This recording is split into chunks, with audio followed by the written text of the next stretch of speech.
Uchxonaga Olmazor, Sebzor kelganman. Shunda qora banki bilasizlar, hozir u ham oqarib ketibdi, rangi o'chib. Xullas shu yerda uchxona 6-etaj, mana bunaqa uglovoyga tushgan 87 kvadratli uy chiqqan.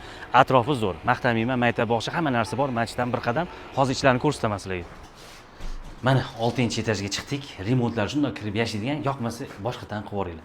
Xullas mana yoqdagi xonalarni ko'rsatdim. Mana to'g'ridagi detskiy xona, yonida rodительskiy xona, yana bitta zo'r xonasi bor, hozir sizlarga ko'rsataman uni ham video davomida. Xo'p, mana bu yog'imiz mana vanna xona, kafellar yaxshi holatda turibdi, katta keng qilingan. Xo'sh, mana bu yog'imiz hojatxona. Hojatxonani ko'rsat. Mana oshxonani ozgina et-betini oqlab, ko'klab, mana kuxni yasatganingizda o'zingizga to'g'rilab olasizlar. Xo'sh, endi buni zalni ko'rsatamiz. Fransuzskiy planirovka 87 kvadrat mana bu zal. Mana oynadan videoni ham bitta ko'rsatman, to'g'ri gangaga qarab turibdi mana. Zeriksanglar o'sha qarab tomosha qilib o'tirasizlar. Endi mana bitta maxfiy xonasi bor. Buni agar remont qilsanglar, mana to'rt xonaga o'zgartirib yuborsanglar ham bo'ladi. Mana Mahmudga o'tiradigan oshxonani olib chiqsanglar ham bo'ladi, xohlasanglar bitta xona qilasizlar. Mana bu yoqqa sanuzilni o'tkazib, sanuzildan yo'l ochib yuborsanglar ham bo'ladi. Shunaqa qilgan joylarni ko'rganman.